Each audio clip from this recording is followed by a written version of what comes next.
የተወደዳችሁ ተመልካቾቻችን እንግዲህ የማራናታ ፕሮግራማችንን ቀደም ሲል በሰማነው ዝማሬ ጀምረናል።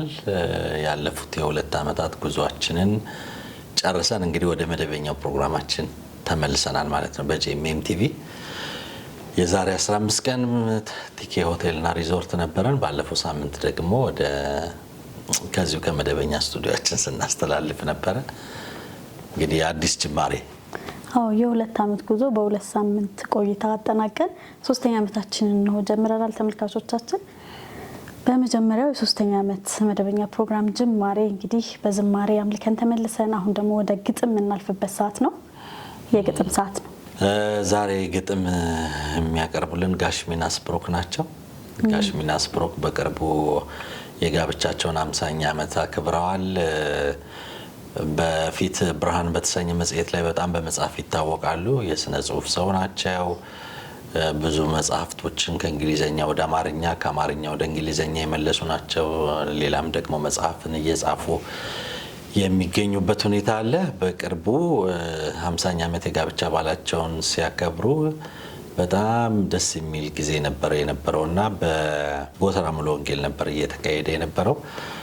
የመገኘት እድሉ ነበረኝ። በጣም ደግሞ መወዳቸው ማከብራቸው ሰው ናቸውና ከነ ባለቤታቸው እዛ ላይ በጣም በሚገርም ሁኔታ እንዴት እንደተገናኙ ሲናገሩ እና የዛሬ 50 ዓመት በፊት የጻፉላትን ለባለቤታቸው የጻፉትን ደብዳቤ እያነበቡ ነበርና ያንን ደብዳቤ ሁሉ ልጃቸው ሲያነብ ነበረ። መጀመሪያ በስልክ ነው እንትን ያሉት። ቀጥሎ ደግሞ በደብዳቤ እንዴት ይገናኙ እንደነበር አንቺ ከዛ ውጪ ይመስለኛል በኢሜል አንቺ ነው በኢሜል እንደዛ ነበርና እሱን እዛ ላይ የስነ ጽሁፍ ሰው ስለነበሩ የ50ኛ ዓመት የጋብቻ እንትናቸውን እያቀረቡ ነበርና ታሪካቸውን በዛ መሃል ውስጥ በጣም የሚገርም አንድ ግጥም አቅርበው ነበር። እኛም እሱን ግጥም በጣም ስለወደድ ነው። ርዕሱም ሰማያዊ ስሌት ይሰኛል። ጋሽ ሚናስ የ50ኛ ዓመት የጋብቻ በዓላቸውን ሲያከብሩ ያቀረቡትን ግጥም ሰማያዊ ስሌት ወደ ተመልካቾች እናቀርባለን። ተከታትለን እንመለሳለን። መልካም ቆይታ።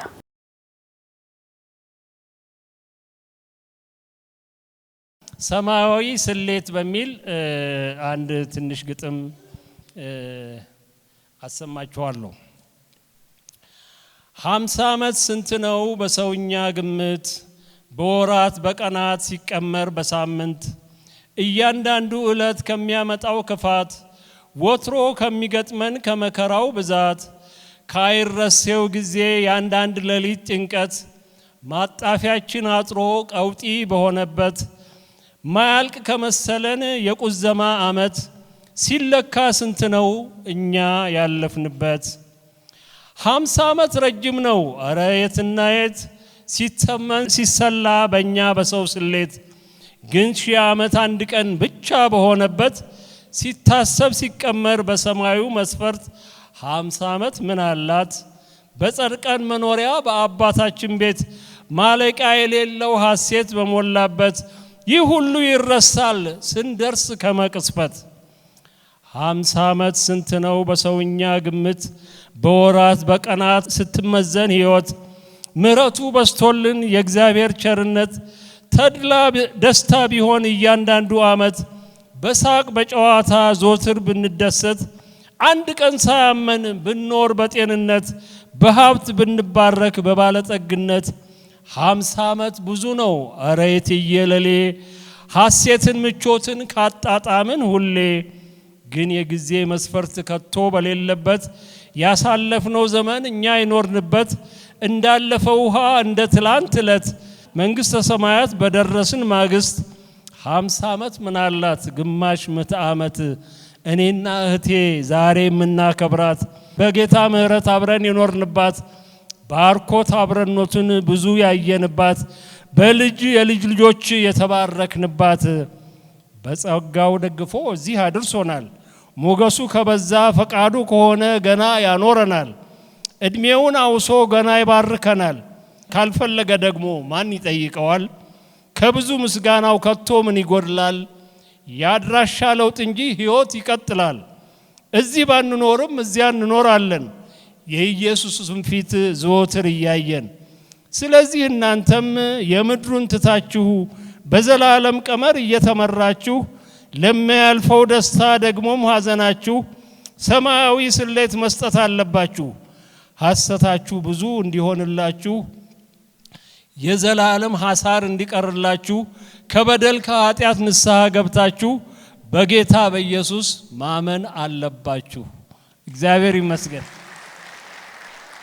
በኢትዮጵያ ወንጌል አማኞች ዘንድ በጣም ትልቅ ስምና ክብር ካላቸው ወንጌላውያን አማኞች ወይም አገልጋዮች አንዱ የሆኑትን የጋሽ ሚናስን ግጥም ነበር ቀደም ሲል በ50ኛ ዓመት የወርቅ ኢዮቤልዩ የጋብቻ በዓላቸው ላይ ግጥማቸውን ያቀረቡትን ወደ እናንተ ያደረስነው በድጋሚ እንኳን ደስ አላችሁ እንኳን አደረሳችሁ ለማለት እንወዳለን ይሄ ሳምንቱ ትልቅ ዜና ነበር የዛሬ ሳምንት ማለት ነው ሌሎች ዜናዎች ደግሞ አንቺ ጋር አሉ አዎ ዜና ማራናታም ስለሆነ ቀጣዩ ፕሮግራም እኔ ዛሬ ከግብረ ሰዶማዊነት ጋር በተገናኘ መሲ ብዙ ጊዜ እንደምንለው አሁንም ደግሞ የዓለም ትልቅ ትኩሳት የሆነ ስለመጣው ጉዳይ የተወሰኑ አንድ ሶስት ነገሮችን ተመልክቻለሁ አንደኛው ወደ ታይላንድ ይመራናል ታይላንድ በአመት ውስጥ 26000 የሚያህሉ ግብረ ሰዶማውያን አጋብታለች 26000 በጣም ቁጥሩ ብዙ ነው ሴቶችም ማለት ነው አዎ ተመሳሳይ ጾታ ያላቸው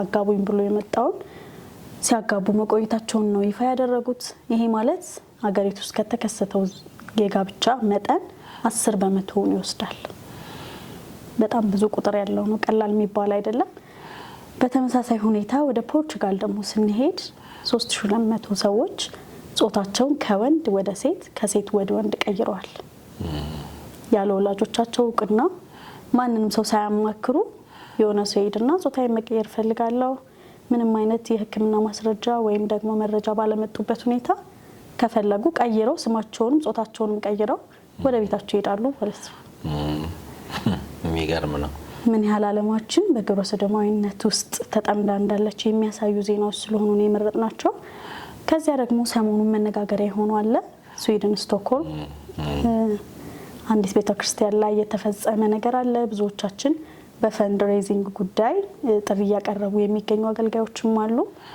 በመጽናታቸው ምክንያት ግብረ ሰዶም ባለመቀበላቸው ምክንያት ያሉበትን የሚያመልኩበትን ቤተክርስቲያን ለቀው እንዲወጡ ታዘዋል ስዊድን ስቶክሆልም ውስጥ መካነ ኢየሱስ ቤተክርስቲያን አዎ መካነ ኢየሱስ ቤተክርስቲያን ውስጥ ማለት ነው አንደኛም ነገር ሁላችን በፈንድ ሬዚንጉ ላይ እንድንተባበር በፋይናንስ እንግዲህ ጠንከር ብላ ወደፊት ደግሞ የሚመጣውን ጫና በርግጥ መቀበል ቀላል አይሆንም ግን ቢያንስ ራሳቸውን ችለው ቦታ መግዛት ካለባቸው መከራየትም ካለባቸው ውጡ ከተባሉበት ቦታ ሲወጡ ያንን አድርገው ደግሞ አገልግሎቱ እንዲቀጥል መደገፍ እንዳለብን ጥሪ እናቀርባለን ከዚያ ደግሞ ሀገራችንም ላይ ያንጀበበ ያለውንም ነገር እያሰብን መጸለይ እንደሚገባ ለመጠቆም ነው አዎ እንግዲህ በጣም በተደጋጋሚ መቼ ማራናታ ፕሮግራም ሲነሳ ይሄ ርዕስ ቀርቶ አያውቅም ብዙ ጊዜ በተለይ ላለፉት 5 አመታት ትልቅ ኢሹ ነበር አሁንም እንደዛው ነው ወደፊትም ይቀጥላል ያው ነገሩ የሚቆም ነገር ስላልሆነ ማለት ነው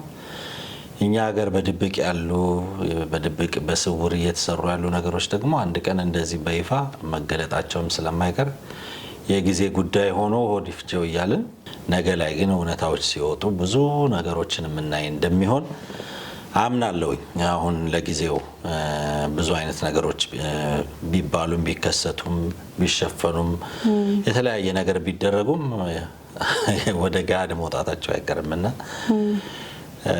እንግዲህ እግዚአብሔር አምላክ ለዚህ ነገር መፍትሄ ያብጅ እንጂ ትውልዱ በጣም በጣም በጣም በዚህ አቅጣጫ ላይ እኛ ሀገር በስውር ሌላው ዓለም ደግሞ በግልጽ እየሆነ አሁን 26000 ማለት በጣም ቀላል ቁጥር የሚባል አይደለም እንግዲህ እግዚአብሔር ወደ ማስተዋል ይመልሰን ምሕረትና ቸርነቱን ያብዛልን ለማለት እንወዳለን አዎ ተመልካቾቻችን ወደ ዜና ማራናታ እናልፋለን ዜና ማራናታ በነጻነቱ አቆመው ወደ እናንተ የሚደርስ ነው የሚሆነው ተከታትለን እንመለሳለን መልካም ጊዜ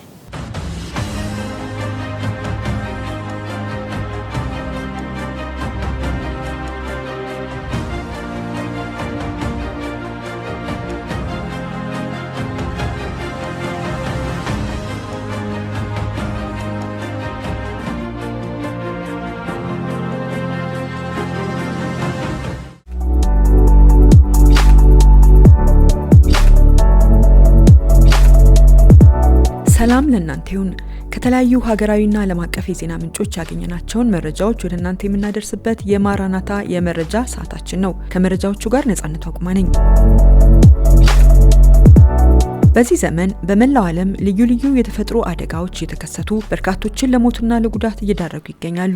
ሰሜን አፍሪካዊቷ ሀገር ሞሮኮ በከባድ ጎርፍ መመታቷ ተሰምቷል። በጎርፍ የተጎዳችው ሞሮኮ ከ50 ሺህ በላይ ዜጎቿን ከአካባቢው አስወጥታለችም ተብሏል። የከሳር አልከቢር ከተማ ግማሽ የሚሆኑት ነዋሪዎች በአደጋው ምክንያት አካባቢው ለቀው ለመውጣት ተገደዋል ተብሏል። በከተማዋ ለሳምንታት የጣለው ዝናብ ከባድ ጎርፍ ማስከተሉ ተገልጿል። የሳር አልከቢር ከተማ ከዋና ከተማዋ ራባት በሰሜን አቅጣጫ 190 ኪሎ ሜትር ርቃ የምትገኝ ከተማ ናት።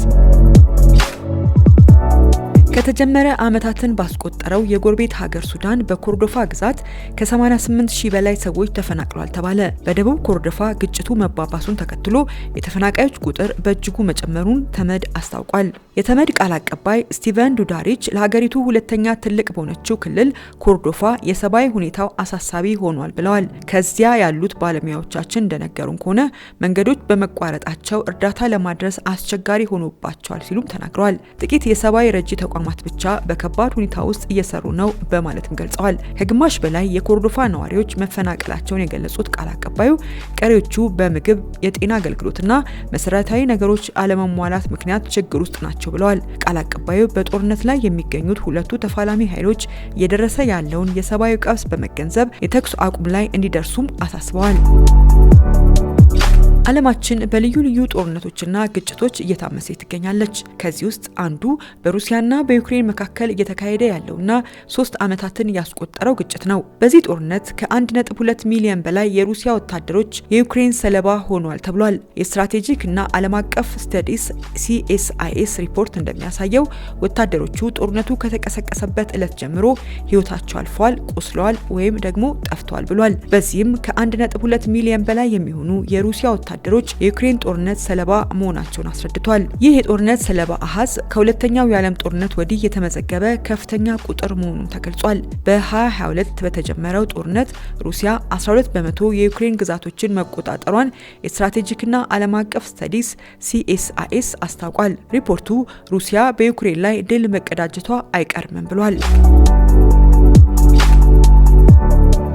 ቀጣዩ ዜና የአውሮፓ ህብረት የኢራንን አብዮታዊ ዘብ በአሸባሪነት መፈረጁን ይመለከታል። ህብረቱ የኢራን ጦር አካል የሆነው የኢራን እስላማዊ አብዮት ጠባቂ ከአልቃይዳ እኩልና ከአይኤስ በተካተቱበት የሽብር ድርጊት መዝግቦታል ተብሏል። የአውሮፓ ህብረት የውጭ ፖሊሲ ኃላፊ ካጃ ካላስ ጭቆና ምላሽ የለውም፣ ወሳኝ እርምጃ ወስደናል ብለዋል። ካላስ በቅርቡ በኢራን በሺዎች የሚቆጠሩ ንጹሃን ህልፈትን አብዮታዊ ዘቡን ተጠያቂ እንደሚሆን ገልጸዋል። ፈረንሳይና ጣሊያን በአብዮታዊ ዘብ ላይ ማዕቀብ እንዲጣል እቅድ ያቀረቡ ሀገራት ሲሆኑ አሜሪካ በ2019 የኢራን አብዮታዊ ዘብን በአሸባሪነት መፈረጇ ይታወሳል። ይህ በእንዲህ እንዳለ ኢራንን በበኩሏ የአውሮፓ ሀገራት ወታደሮችን የሽብር ድርጅት ስትል መሰየሟም ተሰምቷል። ሁሉም የአውሮፓ ህብረት አባል ሀገራት ጦር በኢራን የአሸባሪነት ዝርዝር ውስጥ ተካተዋልም ተብሏል። የቴህራን ውሳኔ ከቀናት በፊት የአውሮፓ ህብረት የኢራን እስላማዊ አብዮት ዘብ በአሸባሪነት በመፈረጁ የተወሰደ ያጸፋ እርምጃ ነው ተብሏል። ህብረቱ 15 የኢራን ባለስልጣናትና አብዮታዊ ዘብን ከአልቃይዳና ሐማስ እኩል በአሸባሪነት ዝርዝር አካቷል።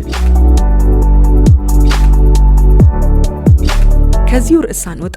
ኢራን ወታደሮቿ ለሁሉም ወታደራዊ ሁኔታዎች ዝግጁ መሆናቸውን መናገሯ ተሰምቷል። የኢራን አብዮታዊ ዘብ IRGC የሀገሪቱ ጦር ኃይሎች ለማንኛውም ወታደራዊ ሁኔታ ምላሽ ለመስጠት ሙሉ በሙሉ ዝግጁ መሆናቸውን የኢራን መንግስት የዜና ወኪል ዘግቧል። የኢራን አብዮታዊ ጥበቃ ዘብ ቃል አቀባይ ብርጋዴር ጄኔራል አሊ መሐመድ ናይኒ በመጥቀስ ሐሙስ ዕለት እንደዘገበው ቴህራን በጠላቶቿ የሚወሰዱባትን የጥላቻ እርምጃ ለመቃወም ዝርዝር የድርጊት መርሃ ግብር አዘጋጅታለች ብለዋል። የኢራን አብዮታዊ ጥበቃ ዘብ ቃል አቀባይ ዩናይትድ ስቴትስ ባለስልጣናት በኢራን ተቃውሞ ተበሳጭተዋል፣ እናም በኢራን ማህበረሰብ ላይ ያነጣጠሩ የውሸት ታሪኮችን በመፈብረክ ውጥረቱን ለማባባስ እየፈለጉ ነው ብለዋል። ከዚሁ ርዕስ አንወጣ። ኢራን ጦርነት ጀማሪ አትሆንም ግን በሙሉ ኃይሏ ራሷን ለመከላከል ትገደዳለች ማለቷም ተሰምቷል። የኢራን ምክትል ፕሬዝዳንት መንግስት የጦርነት ጊዜ ዝግጅት ማድረጉን ገልጿል። በኢራንና በአሜሪካ መካከል የጦርነት ስጋት ባየለበት ወቅት ብሔራዊ ዝግጁነት መደረጉን ምክትል ፕሬዝዳንቱ መሐመድ ሬዛ አሪፍ ተናግረዋል። አሪፍ በሰጡት ጋዜጣዊ መግለጫ ኢራን ጦርነት ጀማሪ አትሆንም፣ ግን በሙሉ ኃይሏ ራሷን ለመከላከል ትገደላለች ብለዋል። ምክትል ፕሬዝዳንቱ የጦርነቱ ፍጻሜ በጠላቶች ብቻ አይወሰንም ሲሉም ተደምጠዋል። በማድመጥ ላይ ያላችሁት የማራናታ ዝግጅት ዜናዎችን ነው። ተመድ በመፍረስ አደጋ ላይ ነው ሲሉ ዋና ጸሐፊው አንቶኒዮ ጉተሬስ ተናገሩ። የተባበሩት መንግስታት ድርጅት ተመድ ከፍተኛ የገንዘብ እጥረት ገጥሞታል ሲሉም ተናግረዋል። የተመድ ዋና ጸሐፊ አንቶኒዮ ጉተሬስ ተመድ በመፍረስ አደጋ ላይ ነው ብለዋል። ጉተሬስ የማይቀር የገንዘብ ውድቀት ከፊታችን ተጋርጦብናል ነው ያሉት። ዋና ጸሐፊው ለአባል ሀገራት አምባሳደሮች በጻፉት ደብዳቤ የአባልነት ክፍያና በጀት አስተዳደር ያልጠፋ በጀት መመለስ አለበት ሲሉ አስፍረዋል። ድርጅቱ ለገንዘብ እጥረት የተጋለጠው አሜሪካ የምታደርገውን ድጋፍ በማቋረጧ ነው ተብሏል። በአውሮፓ ህብረትና በኔቶ መካከል ሰፊ ልዩነት ተፈጥሯል ተባለ። የአውሮፓ ህብረት የውጭ ፖሊሲ ኃላፊ ካጃ ካላስ በህብረቱና በኔቶ መካከል ሰፊ ልዩነት ተፈጥሯል በማለት የአህጉሪቱ ደህንነት አደጋ ላይ መውደቁን አሳውቀዋል። ከአሜሪካ ጋር ያለው ግንኙነት መላላቱን የጠቆሙት ኃላፊዋ አውሮፓን ያማከለ ጦር በሙሉ አደጋ ውስጥ ነው ያሉት። አውሮፓ የጋራ ጦር ያስፈልጋታል የሚሉ ሰዎች የጉዳዩን ክብደት አልተረዱም ሲሉም ተናግረዋል። የኔቶ አካል ከሆንክ በቃ የተናጠል ጦር መመስረት አትችልም ያሉት ኃላፊዋ ማን ለማን ትዕዛዝ ይሰጣል? ኳሷ በጠረጴዛው መካከል ትሽከረከራለች። ይህ በጣም አደገኛ ነው በማለት አሳሳቢነቱን አስረድተዋል። በቅርቡ የኔቶ ዋና ጸሐፊ ማርክ ሩቶ የአውሮፓ ደህንነት ያለ አሜሪካ እንደማይረጋገጥ መናገራቸው በአንዳንድ አባል ሀገራት ላይ ትችት አስከትሎባቸዋል። ትራምፕ አሜሪካ ግሪንላንድን ትጠቀልላለች ማለታቸውን ተከትሎ 8 የአውሮፓ ህብረት አባል ሀገራት ጦራቸውን ወደ ግሪንላንድ ልከዋል። ወደ ቀጣዩ እንለፍ። ፈረንሳይ ትዳር ውስጥ ግብረ ስጋ ግንኙነት መፈጸም ግዴታ መሆኑን የሚያስቀር ህግ ልታወጣ ነው ተባለ። የፈረንሳይ ምክር ቤት ባጸደቀው ረቂቅ ህግ በሰዎች መካከል የሚመሰረት አብሮ የመኖር ህብረት ወይም ጋብቻ የግብረ ስጋ ግንኙነት የመፈጸምን ግዴታ አያካትትም ብሏል። የረቂቅ ህጉ መውጣቱን ተከትሎ ፍቺ ለመፈጸም ፍርድ ቤት የሚቀርቡ ጥንዶች የትዳር አጋራቸው ወሲባዊ ግንኙነት ለመፈጸም ፈቃደኛ አለመሆናቸው ጥፋት እንደሆነ በመጥቀስ መከራከር እንዳይችሉ ያደርጋቸዋል ተብሏል። ወደ ቀጣዩ እንለፍ። በታይላንድ የተመሳሳይ ጾታ መካከል የሚፈጸም ጋብቻ በከፍተኛ ሁኔታ መጨመሩንና 26000 መድረሱ ተነገረ። የታይላንድ የጋብቻ እኩልነት ህግ ተግባራዊ ከሆነ በአንድ ዓመት ውስጥ ከ26000 የሚበልጡ የተመሳሳይ ጾታ ጥንዶች ወይም ግብረ ሰዶማውያን ትዳራቸውን በአገር አቀፍ ደረጃ በህጋዊ መንገድ ማስመዝገባቸው ተነግሯል። ይህም ከሁሉም የጋብቻ ምዝገባዎች 10 በመቶ ያህሉን ይሸፍናል የተባለ ሲሆን ሀገሪቱ ለጋብቻ እኩልነት በምታደርገው ጥረት ውስጥ ትልቅ ምዕራፍ ነው በማለት የግብረ ሰዶም ደጋፊዎች አሞካሽተውታል። የመዲናዋ ዓመታዊ የግብረ ሰዶማውያን ፌስቲቫል መድረክ አዘጋጅ ህጉ በሀገሪቱ ተግባራዊ መሆን ከጀመረበት ጊዜ ጀምሮ የተፈጸሙ የጋብቻ ምዝገባዎችን በተመለከተ ይፋ የሆኑ መረጃዎችን በመጥቀስ በፌስቡክ ገጹ ላይ አጋርቷል። የጋብቻ እኩልነት ህግ ባለፈው ዓመት ጃንዋሪ 23 ላይ የወጣ ሲሆን ይህም በታይላንድ ውስጥ ግብረ ሰዶማውያን ጋብቻቸውን በህጋዊ መንገድ እንዲያስመዘግቡ የሚፈቅድና ከተቃራኒ ጾታ ጥንዶች ጋር ተመሳሳይ ህጋዊ መብት ጥበቃና ጥቅማ ጥቅሞችን የሰጣቸው ነው ተብሏል። ከጥር 23 ቀን 2025 እስከ ጃንዋሪ 12 ባለው ጊዜ ውስጥ በአጠቃላይ 265816 ጥንዶች በመላ ሀገሪቱ ጋብቻቸውን ማስመዝገባቸውን የሀገር ውስጥ ጉዳይ ሚኒስቴር መረጃ ያሳያል። ከነዚህ ውስጥ 20083ቱ ሴት ለሴት የተጋቡ ሲሆን 6204 ወንድ ለወንድ ግብረ ሰዶማውያን የተጋቡ ሲሆኑ 239530 ተቃራኒ ጾታ ጥንዶች ናቸው ተብሏል።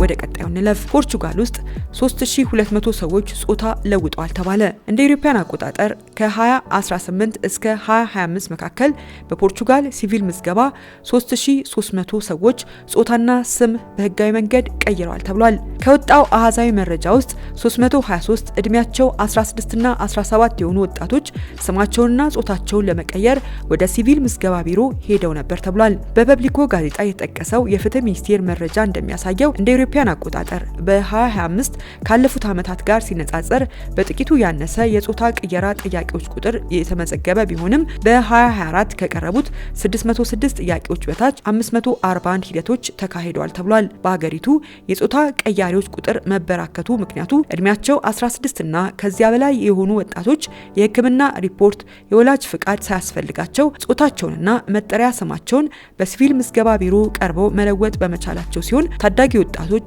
ከወላጅ ፍቃድ ጋር የሕክምናና የስነ ልቦና ሪፖርት ማቅረብ ሳያስፈልጋቸው በማንነት መታወቂያ ካርዳቸው ላይ ስማቸውንና ጾታቸውን መቀየር ይችላሉ። ለዕለቱ የመጨረሻ ወዳደረግነው ዜና እንለፍ። በዓለም ዙሪያ ጦርነትና የተፈጥሮ አደጋዎች፣ ብጥብጥና ሁከት፣ የሞራል ውድቀትና አመጽ፣ በአጠቃላይ ይህ ዘመን የመጨረሻው ዘመን ለመሆኑ ምልክቶች በስፋት እየታዩ ነው። በዚህ ጊዜ በዓለም ዙሪያ ወንጌል በኃይል እየተሰበከ ብዙዎች ከጥፋት እየዳኑ የሚገኙ ሲሆን ሌሎች ብዙዎችም ግን የወንጌልን የምስራች የማይታገሱ በጥፋታቸው እየባሱ የሚሄዱ አመጽን እንደ ውሃ የሚጠጡ ሆነው ሲመላለሱ ይታያል። የወንጌልን የምስራች በንስሐ ተመለሱና ዳኑ የሚለውን መልእክት ለመስማት የማይፈልጉ ከዚህ ይልቅ ግን ዓለማዊ ፈንጠዝያና ቅጥ ያጣ ኑሮን የሚያመልኩ ዘባቾች ሚዲያውን ተቆጣጥረውት ይገኛሉ። የወንጌል እውነት የገባቸው ባገኙት መድረክ ሁሉ ይህንን የምስራች ሲናገሩ ብዙ ተቃውሞና ትችት ይቀርብባቸዋል። በቅርብ እንኳን በአዲስ አበባ ከተማ በተዘጋጀ አንድ የሽልማት መድረክ ላይ የወንጌልን እውነት የተረዳች አንዲት አርቲስት በመድረኩ ላይ የወንጌልን መልእክት በመናገሯ ከፍተኛ ውግዘትና ትችት ቀርቦባት ነበር። በአሜሪካ በሚካሄደው አንድ ታዋቂ የሽልማት መድረክ ላይም ይህን መሰል ሁኔታ ተከስቶ መነጋገሪያ ሆኗል።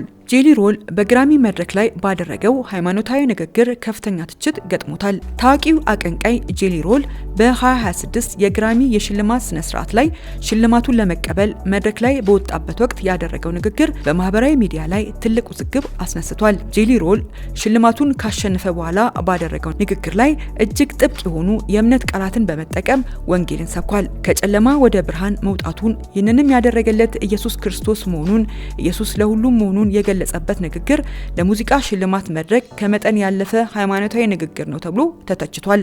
ንግግሩን የጀመረው እግዚአብሔርን በማመስገን ሲሆን ድሉ የሱ ብቻ ሳይሆን የእግዚአብሔር ጸጋ እንደሆነ ተናግሯል። የቀድሞ የወንጀል ሕይወቱንና በእስር ቤት ያሳለፈውን ጊዜ በማስታወስ ጌታ ኢየሱስ ክርስቶስ ከአዘቅት ውስጥ አውጥቶ በዚህ ታላቅ መድረክ ላይ አቁሞኛል ብሏል። ተመልካቹ በቀጥታ እያየ ንስሐ ግቡ፣ ተስፋ አትቁረጡ፣ ኢየሱስ ክርስቶስ ማንኛውንም ሰው መቀየር ይችላል በማለት ጥሪውን አስተላልፏል። በአደንዛዥ እጽና በተስፋ መቁረጥ ውስጥ ላሉ ሰዎች መድኃኒቱ ኢየሱስ ክርስቶስ ነው የሚል መልእክትም አስተላልፏል። በርካታ ተመልካቾች በማህበራዊ ሚዲያ ላይ የመጣነው የሙዚቃ ሽልማት ለማየት እንጂ ስብከት ለመስማት አይደለም በሚል ትችታቸውን ገልጸዋል። በሌላ በኩል ደግሞ የጄሊ ሮል ደጋፊዎች እውነቱንና እምነቱን በመናገሩ ሊመሰገን ይገባዋል በማለት ከጎኑ ቆሟል። ዴሊ ሜል እንደዘገበው ከሆነ ይህ ንግግር በምሽቱ ከተሰሙት ንግግሮች ሁሉ ረዥሙና እጅግ አነጋጋሪው የነበረ ሲሆን አቀንቃኙ በቀድሞ ሕይወቱ ብዙ ውጣ ውረዶችን ያለፈና በእግዚአብሔር እርዳታ እዚህ የደረሰ በመሆኑ ይህ ለሱ ትልቅ ትርጉም ያለው ነው ብሏል። ለዕለቱ ያዘጋጀንላችሁ ከተለያዩ ዓለም አቀፍ መገናኛ ብዙሃን ያሰባሰብናቸው የማራናታ ዝግጅት ዜናዎች እነዚህ ነበሩ። ከቀሪዎቹ ዝግጅቶች ጋር መልካም ቆይታ ይሆንላችሁ። ሰላም ለእናንተ ይሁን።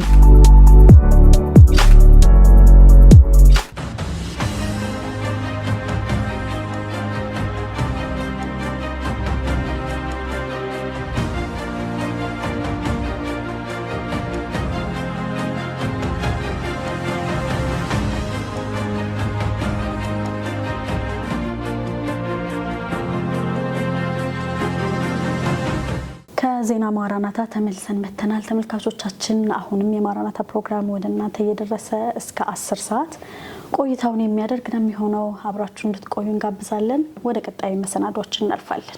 እንግዲህ ቀጣዩ መሰናዷችን አልፎ አልፎ መንግስተ ሰማያትን ሲኦልን ጎብኝተው የመጡ ሰዎች የጻፏቸውን ጽሁፎች፣ ምስክርነቶች፣ የቪዲዮም የተለያዩ ጽሁፎችን ወደ ተመልካቾቻችን እናቀርባለን።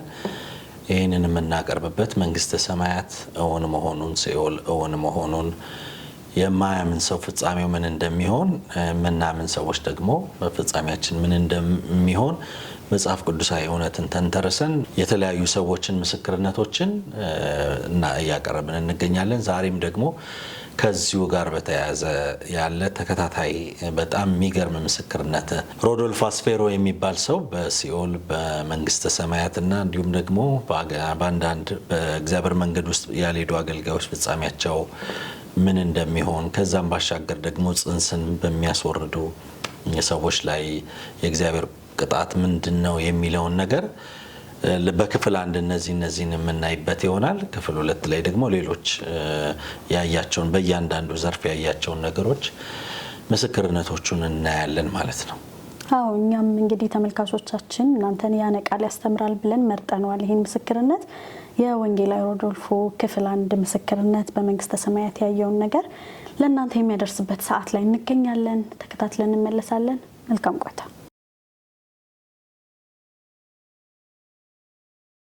እኔ ወንጌላዊ ሮዶልፎ አስፔሮ ፈርናንዴዝ እባላለሁ። ይህንን የሚገርም ምስክርነት እንዳላካፈላችሁ ጠላት ጉሮሮዬን ሊዘጋው ይፈልጋል። ነገር ግን የሆነ አይነት ውጊያ ከጠላት ቢመጣም የጌታችን የኢየሱስ ክርስቶስን ቃል እንሰብካለን፣ ምስክርነትንም እንናገራለን። የጠላት ዲያብሎስ ሽንገላን ፈጽሞ አንረሳውምና ሕይወቴንና በሺህ የሚቆጠሩ ሰዎችን ሕይወት የቀየረውን ምስክርነቴን ላካፍላችሁ። በመጽሐፍ ቅዱስ በራእይ ምዕራፍ 1 ከቁጥር 14 እስከ 15 ላይ እንዲህ የሚል ቃል አለ። ራሱና የራሱ ፀጉር እንደ ነጭ የበግ ጠጉር እንደ በረዶም ነጭ ነበሩ። ዓይኖቹም እንደ እሳት ነበልባል ነበሩ። እግሮቹም በቶል የነጠረ የጋለ ናስ ይመስሉ ነበር። ድምፁም እንደ ብዙ ውሃዎች ድምፅ ነበር ይላል። እኔ በወቅቱ በነበርኩበት መንፈሳዊ ሁኔታ ልቀጥል ስላልፈለግኩ ደቡብ አሜሪካ በዶሚኒካ ሪፐብሊክ በሚገኘው በማገለግልበት አንድ ቤተ ክርስቲያን ውስጥ ለ8 ቀናት ተዘግቼ ጾምና ጸሎት ላካሄድ ወሰንኩ። ይህ የ8 ቀናት ጾም ጸሎትን ከመጀመሪያ በፊት ግን ጌታ በራእይ አድርጎ እንዲህ ሲል ተናግሮኝ ነበረ።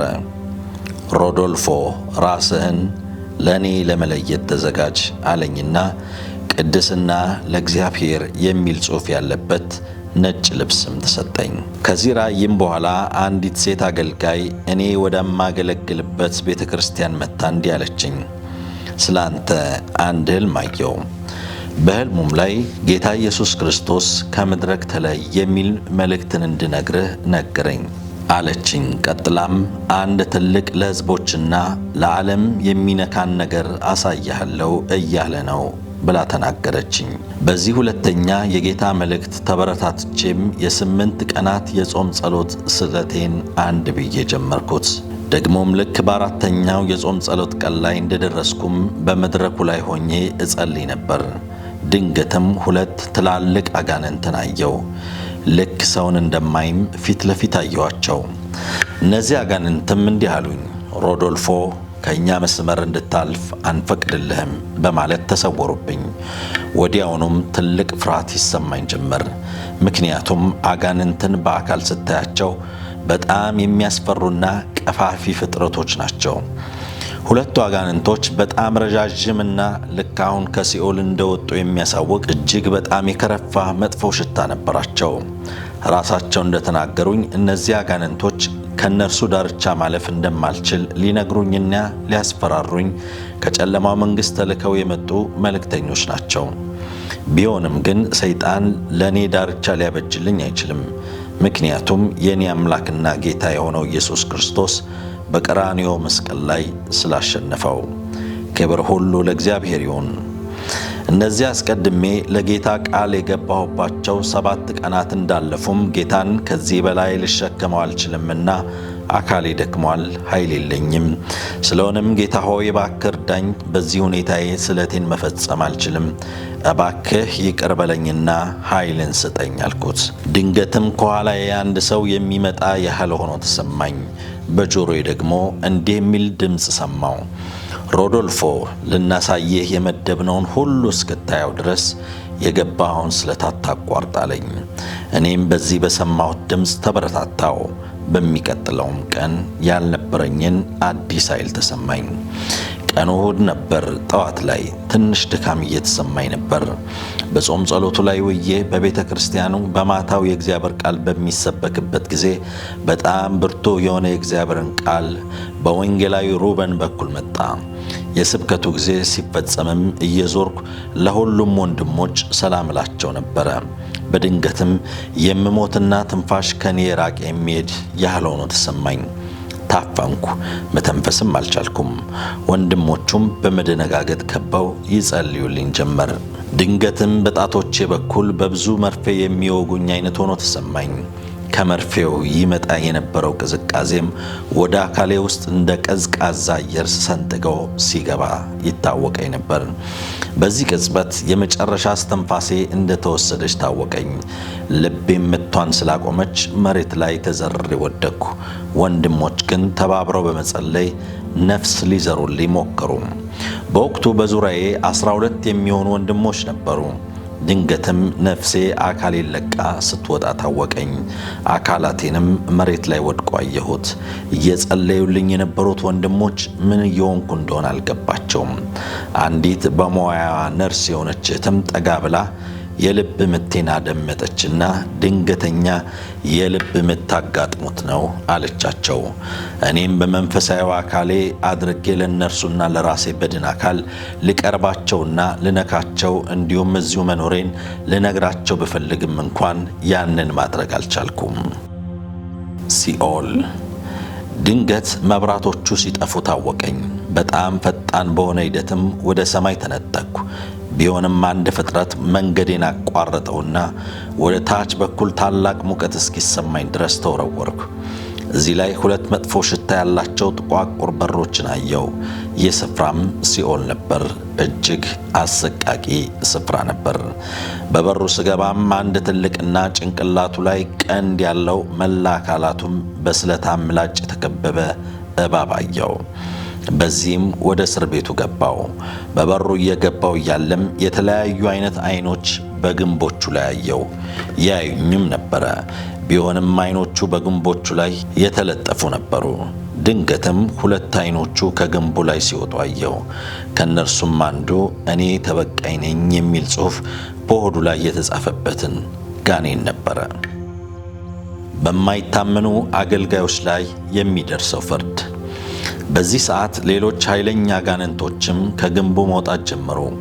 ያ ተበቃይ የሚል ጽሑፍ በሆዱ ያለበት ጋኔንም በትልቅ ድምፅ ንጉሥ ቤኤልዘቡል አንድ ትልቅ የጨለማው መንግሥት ተቃዋሚ የሆነና ጦርነት የሚገጥም የነበረውን ሰው ማርከናል በማለት ጮኸ። የእግዚአብሔር ቃል በሁለተኛ ጴጥሮስ ምዕራፍ 2 ቁጥር 21 ላይ አውቀዋት ከተሰጣቸው ከቅድስት ትእዛዝ ከሚመለሱ የጽድቅን መንገድ ባላወቋት በተሻላቸው ነበርና ይላል። ያቺ ጌታ ኢየሱስን የምታውቅ ቤተ ክርስቲያን በክርስቶስ እምነት ልትጸና ይገባል። ኢየሱስ ክርስቶስ ብቸኛው የነፍሳት መድኃኒት መሆኑንም ልትገነዘብ ይገባል። በዚህ ቦታ ያለውና ያ ተበቃይ የተሰኘው ጋኔንም ወደ እኔ ቀርቦ እንዲህ አለኝ፣ ሮዶልፎ በምድር ስታደርገው እንደነበረ አሁንም እንድታወጣኝ እፈልግሃለሁ። ይህ ጨካኝ ጋኔን ይህንን ንግግር ደጋግሞ ሲናገረኝም ያሰቃየኝና ይገርፈኝ ነበር። እኔን ለመግረፍ ሰልፍ ይዘው የሚጠብቁ ሌሎች አጋንንትም በአካባቢው አየው። በዚህ በሲኦል በነዛ ከጌታ ኃይልና ቅባት የራቁ ፓስተሮች፣ ሰባኪዎችና ወንጌላውያን የሚወርደውን ስቃይ ከሌሎች ነፍሳት በብዙ እጥፍ የላቀ ነው። ስለዚህ ወገኖች ከጌታ ጋር ያላችሁን ጉዞ ጽኑ ይሁን። ይህን ጊዜ ቤተ ክርስቲያን ልትጸና የሚገባት ከባድ ጊዜ ነው። ይህ በቤተ ክርስቲያን የሚደረግ አላስፈላጊ ሽርጉድ ልክ ሊደረግበት ይገባል። በኢየሱስ ስም የሲኦልና የጨለማ ኃይልን ልናሸንፍ ብርታቱ ይኖረን። ለእኛ እርሱ ብቻ ነው ብርሃንና ዋስትናችን። ድንገትም አንድ ጋኔን ዘሎ ከመስመሩ በመውጣት አንድ ጦር ወደ እኔ ወረወረና የተወረወረው ጦር ልቤን በስቶት ገባ። በቃላት ልገልጸው የማልችል ብርቱ ስቃይም ተሰማኝ። እንዲሁም ትርከክ ያለ የሰልፈር እሳትም እንደ ዝናብ የሚዘንብብኝ ያለ ሆኖ ተሰማኝ። ስጋዬ ከአጥንቴ እየተቀረፈ ሲወድቅ ታወቀኝ። ትሎችም አጥንቴን ይበሉት ጀመር። የእግዚአብሔር ቃል በማርቆስ ምዕራፍ 9 ቁጥር 48 ላይ ዓይንህ ብታሰናክልህ አውጣት። ሁለት ዓይን ኖሮ ትላቸው ወደማይሞትበት እሳቱም ወደማይጠፋበት ወደ ገሃነም እሳት ከመጣል አንዲት ዓይን ኖራህ ወደ እግዚአብሔር መንግሥት መግባት ይሻልሃል ይላል። እንዲሁም በኢሳይያስ ምዕራፍ 14 ቁጥር 11 ላይ ጌጥህና የበገናህ ድምፅ ወደ ሲኦል ወረደ፣ በበታችህም ብል ተነጥፏል፣ ትልም መደረቢያ ሆኗል ብለው ይመልሱልሃል ይላል። ስለሆነም ወገኖቼ ሲኦል እውን ነው። የመጽሐፍ ቅዱሳችን ሁለቱም ክፍሎች ማለትም የብሉይና የአዲስ ኪዳን መጽሐፍትም ስለ ሲኦል አስከፊነትና እውነትነት በተለያዩ ምዕራፎች በዚህ መልኩ አስጠንቅቀውናል። ስለዚህ በምድር ያላችሁ የሰው ልጆች በሙሉ በተለይ ደግሞ ጌታን አውቃችሁ ስታበቁ በዓለም ወጥመድ ታስራችሁ ወደ ኋላ የተመለሳችሁ ወገኖች ከዚህ አስፈሪና እውነት ከሆነው የሲኦል ስቃይ በጊዜ ራሳችሁን አድኑ። ለእስካሁኑ ኃጢአት በደላችሁ ንስሐ ግቡና ከአምላካችሁ ጋር ታረቁ። እርሱ የይቅርታና የእንደገና አምላክ ነው። አሁንም ደግሞ አንድ የአጋንንት ቡድን ተሰብስበው አንድ የሬሳ ሳጥንን አወጡ። ይህ የሬሳ ሳጥንም አይነቱ በምድር ከምናውቀው የሬሳ ሳጥን እጅግ የተለየ ነው። ያ በቀለኛ የተባለው ጋኔን በታችኛው አፌን በመያዝ ሮዶልፎ በምድር እያለህ እንደምታደርገው አሁንም ልታውጣኝ እፈልጋለሁ። ኃይል የት አለ? ቅባትስ የት አለ? ያ የነበረ ክብርስ የት አለ? እያለ ያፌዝብኝ ጀመር። እዚህ ላይ ላስተላለፈው የምፈልገው መልእክት አንዳንድ ጊዜ ቃል ስለሰበክን ቅባትና ኃይሉ የኛ ይመስልናል፣ የፈውስ ጸጋውም የኛ ይመስልናል። የእግዚአብሔር ቃል ግን ክብሩና የእግዚአብሔርና ከእግዚአብሔር እንደሆነ ደጋግሞ ይነግረናል። ደግሞም እውነት ነው። የእግዚአብሔር ጸጋ ስለተሰጠን ነው እንጂ የኛ የሆነ አንድም ኃይልም ሆነ ብቃት እንደሌለን ሁላችንም ልንገነዘብ ያስፈልገናል። በዚህ ምክንያት ነው ሰይጣን ከገነት የተባረረው። የእግዚአብሔር ክብር ለራሱ ስለተመኘ ብዙ አገልጋዮች የጸለዩላቸውን ሰዎች ሲፈወሱ በራሳቸው አቅም መፈወስ የሚችሉ ይመስላቸዋል። አጋንንት ያለባቸውን ሰዎች ከስራት ነፃ ሲያወጡም ነፃ ማውጣት የሚችል ኃይል ያላቸው የሚመስላቸውና በራሳቸው የሚኩራሩ ብዙ ሰዎች አሉ። ስለሆነ አሁንም አንድ ነገር አጥብቄ ላስጠንቅቃችሁ። ይህ ሁሉ በምድር የሚደረግ መንፈሳዊ ታምራት የእግዚአብሔር የሰማይ ስጦታ ነው እንጂ የሰው ልጅ በዚህ ጉዳይ አንድም የራሱ የሆነ ብቃትም ዕውቀትም የለውም። ይህ የታምራት ጸጋ በተለያዩ የሰይጣን ወጥመዶች የታሰሩ ሰዎች እንዲፈቱ እግዚአብሔር አምላክ ለአገልጋዮች እንዲሁ የሰጠው የምሕረት የነጻ ስጦታ ነው። ስለዚህ አጋንንቶች ተሰብስበው እኔን ወደ ሬሳ ሳጥኑ ሲያስገቡኝ አንድ ንፋስ ነገር ተሰማኝና የሆነ ነገር ወደ መሬት የወደቀ መሰለኝ። በዚህ ሰዓትም ያ በቀለኛ መንፈስና ሌሎች ከእርሱ ጋር የነበሩ አጋንንቶች በቅጽበት ከነበሩበት በመጥፋት ተሰወሩ። እኔም ወርውረውኝ ስለሄዱ በደረሰብኝ ስቃይ መሬት ላይ ወደቅኩኝ። በወደቅኩበት እያለው ቀና ስል ለመጀመሪያ ጊዜ ያየሁትን ነገር ፈጽሞ ልረሳው የምችል አይደለም። ኦ ክብር ለእግዚአብሔር ይሆን። በዚህ የሲኦል ድቅድቅ ጨለማ መካከል አንድ በደማቅ ብርሃን የተሞላ ፍጥረትን አየሁ። ሃሌሉያ! ይህ በብርሃን የተሞላ ፍጥረትም በእግሮቹ ላይ ቁስልና ሰንበር አየሁኝ። ራሴን ቀስ አድርጌ ሳቀናም ይህንን ድንቅ ፍጥረት በሚገባ አየሁት። በወገቡም መቀነት ነበረው። መቀነቱም የጌቶች ጌታ የነገሥታት ንጉሥ የሚል ጽሑፍ ነበረው። ትልቅ የወርቅ አክሊልም በራሱ ላይ ደፍቷል። ይህ ድንቅ ፍጥረትም እጆቹን ወደ እኔ በመዘርጋት ሮዶልፎ፣ እኔ ኢየሱስ ነኝ። ከዚህ በኋላ እኔ ካንተ ጋር ነኝ። ብዙ ነገሮችንም በሲኦል አሳያለሁ። ወደ ገነት ወስጄም በምድር ላይ ያለችውን ቤተ ክርስቲያን ሁኔታ አሳያለሁ አለኝ። እጆቼንም በመያዝ በላውን እንሂድ ሮዶልፎ በማለት ይዞኝ መሄድን ጀመርን። ምንዝርና አንዲት ሴት የነበረችበት ትልቅ አጥር ከፈተው። እንዲህም አለኝ፣ ምድር ላይ ለነበሩት አመንዛሪዎች ሰይጣን እዚህ ስፍራ እንዴት አድርጎ እንደሚያሰቃያቸው አሳይሃለሁ አለኝ። ቀጥሎም አስተውል ሮዶልፎ፣ አመንዛሪዎች ሲሞቱ ወደዚህ ስፍራ ነው የሚመጡት አለኝ። በአጥሩ ውስጥም አንዲት ሴትን አየው። ይህች ሴትም በጣም በአሰቃቂ ሁኔታ ላይ ነበረች። ያ በመጀመሪያ ያየሁት እባብም በድጋሚ እዚህ ቦታ አየሁት። ያ እባብም ይህች ሴት ተዘግታበት የነበረች አጥር ውስጥ ገባ። ከዚያም በሴቷ ማዕፀን በኩል ገባ። አስቀድሜ ይህ እባብ በስለታም ምላጭ የተከበበ እንደነበር ገልጬላችሁ ነበር። ይህ ሰውነቱ በሞላ በስለታም ምላጭ የተሸፈነ እባብ በሴቷ ማዕፀን እንደገባም የሴቷን አካል በሳስቶ አወደመው። ቀጥሏም በአፏ በኩል ወጣ። ይህ አመንዝራዋን ሴት ተቆጣጥረው የነበረው ጋኔን ማትሪስ ወይም ማርታ ተብሎ ይታወቃል። በምድር ብዙ የካቶሊክ አማኞች እነዚህን አጋንንቶችን እንደ ቅዱሳን በመቁጠር የሚያከብሯቸው ናቸው። እንግዲህ ይህ ጋኔን ነው ይህችን ሴት በዚህ በሲኦል ባሰቃቂ ሁኔታ ሲያሰቃያት የነበረው። ጌታም አሁን ከዚህ ስፍራ ልንሄድ ነው አለኝ። ይህችን ሴት አምርራ እየጮኸች እያለ ትተናት መሄድ ስንጀምርም እባካችሁ የሚረዳኝ ሰው ፈልጋለሁ በማለት ማልቀስ ጀመረች። ጌታም ለዚህ ሴት ፍርዱ ተሰጥቷል አለኝ። ቀጥሎም ሮዶልፎ፣ አሁን ደግሞ በምድር ያሉ ጽንስ አቋርጠው ያስወረዱ ሴቶች የሚሰቃዩበትን ቦታ ወስዳለሁ አለኝ። ጽንስ ማስወረድ የሚያስከትለውን ቅጣት እንድመለከት ድንገት አንዲት በመውለድ ላይ ያለች የምትመስል ሴት አየው። አንድ እጆቹና እግሮቹ እንደ ፈረስ መልኩም የእንስሳን የሚመስል ጋኔን አየው።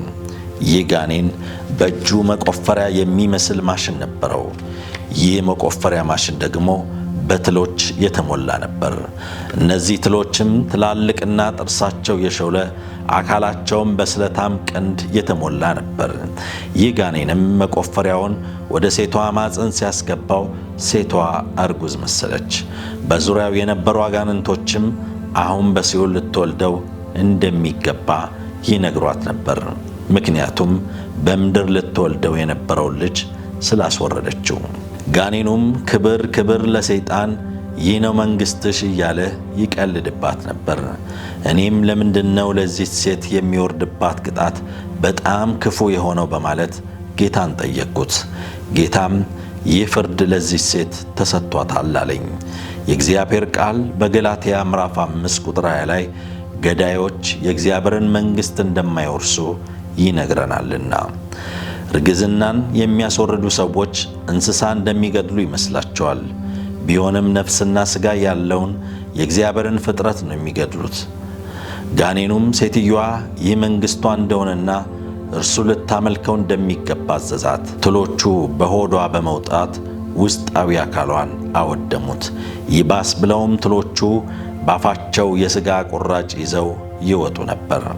እኔም ሴቷ ስትሰቃየው የነበረውን መራራ ስቃይ በሐዘኔታ ለመታዘብ ቻልኩኝ። ጌታም አሁን ከዚህ ስፍራ እንውጣ በማለት ከዚህ ሰቅጣጭ ስፍራ ይዞኝ ወጣ። በልጆችና በቤተሰብ ላይ የሚደርስ የሰይጣን ጥቃት ሳምንት እንመለስበታለን። የተወደዳችሁ ተመልካቾቻችን የማራናታ ፕሮግራማችን እንግዲህ የሁለት ሰዓታት ቆይታችን ይህንን ይመስል ነበረ። አብራችሁን ስለቆያችሁ በጣም ከልብ እናመሰግናለን። ዛሬ መልእክቴ ለወጣቶች ነው። ወጣቶች እኛን ያካትታል። አዎ ያካትታል። አላመንክበትም። ወጣቶች በዚህ አሁን ባለንበት በመጨረሻው ዘመን ላይ ሁል ጊዜም በእግዚአብሔር ቤት ውስጥ ጸንቶ መኖርን በእግዚአብሔር ቤት ውስጥ ጸንቶ መኖርን ብቻ ሳይሆን ደግሞ ከዛም ባሻገር በተሰማራችሁበት በምታገለግሉበት አገልግሎት ውስጥ በጣም ጸንታችሁ መቆምን ላበረታታ ፈልጋለሁ። ብዙ ጊዜ የሆነ ነገር ይጀመራል፣ ተስፋ ይቆረጣል፣ ደግሞ ሌላ ጅማሬ ውስጥ እንደገና ተስፋ መቁረጥ፣ እንደገና ሌላ ነገር መሞከር የመሳሰሉ አይነት ህይወቶችን ብዙ ጊዜ ወጣቶች ላይ እንደዛ አይነት ነገር እመለከታለሁ። አገልግሎቶችም አካባቢ ላይ አንዱ ጋር ይጀመራል፣ ይቋረጣል ምናምንና ጽናት ወሳኝ ነው። ክርስትና ጽናትን ይጠይቃል። መከራ አለበት፣ የሰዎች ክፉ ሀሳብ አለበት፣ የሰዎች መገፋት አለበትና ምናልባት በዚህ ጉዳይ ላይ ያለፋችሁ ላላችሁ ወጣቶች ጽናትን ተማሩ፣ በጽናት መቆምን ልመዱ። ነገ ትልቅ ኃላፊነት ነው የሚጠብቃችሁ። ቤተክርስቲያንን መምራት፣ ሀገርን መምራት፣ የተለያዩ ተቋማትን መምራት ስለሆነ እነዚህ ሁሉ ነገሮች ላይ ካለ ጽናት አይታለፍም እና የዛሬ መልእክታችን ወጣቶቻችን ጽኑ፣ በሁሉ ባላችሁበት በኩል በምትሰሩት በምታገለግሉት በየትኛውም መንገድ ጽናትን ተማሩ። ጳውሎስም ለጢሞቴዎስ ጽና ብሎታል እና ጽኑ፣ እግዚአብሔር ይረዳችኋል። ሁሉም ነገር ያልፋል። እግዚአብሔር አዲስን ታሪክ፣ አዲስን ጅማሬ፣ አዲስን መንገድ በእናንተ የሚያደርገው ትልልቅ ነገሮች አሉና ከየትኛውም አላስፈላጊ ነገሮች ውስጥ ወጥታችሁ በቆማችሁበት በጀመራችሁበት ነገር ጸንታችሁ እግዚአብሔርን ጠብቁት። እግዚአብሔር አዲስ ነገር ያደርጋል። አሜን። መጽናት ይሁንልን። ይህ ትልቅ መልእክት ነው። መሲ እግዚአብሔር ይባርክ። የማራናታ ፕሮግራም ለ2 ሰዓታት ወደ ተመልካቾች ሲቀርብ ነበረ። የዛሬው ይሄንን ይመስላል። ተመልካቾቻችን በጄኤምኤም ቴሌቪዥን ዩቲዩብ ቻናል ላይ ገብታችሁ ማራናታ የሚለው ፕሌሊስት ውስጥ ታገኙታላችሁ። እዚያ ውስጥ በመግባት ቪዲዮዎችን መመልከት፣ ሼር ማድረግ፣ ኮፒ ሊንክ እንዲሁም ደግሞ ሰብስክራይብ ማድረግ አትርሱ። ይሄ መልእክቴ ነው። አለቀ። አዎ ጨርሰናል። የሚቀጥለው ሳምንት እንደ ጌታ ፈቃድ እንገናኛለን። ለሀገራችን ሰላም ይሁን፣ ለኤርትራ ሰላም ይሁን፣ ለሰሜኑ የሀገራችን ክፍል ሁሉ ሰላም ይሁን። ጌታ ኢየሱስ ክርስቶስ ከኛ ጋር ይሁን። ተባረኩ።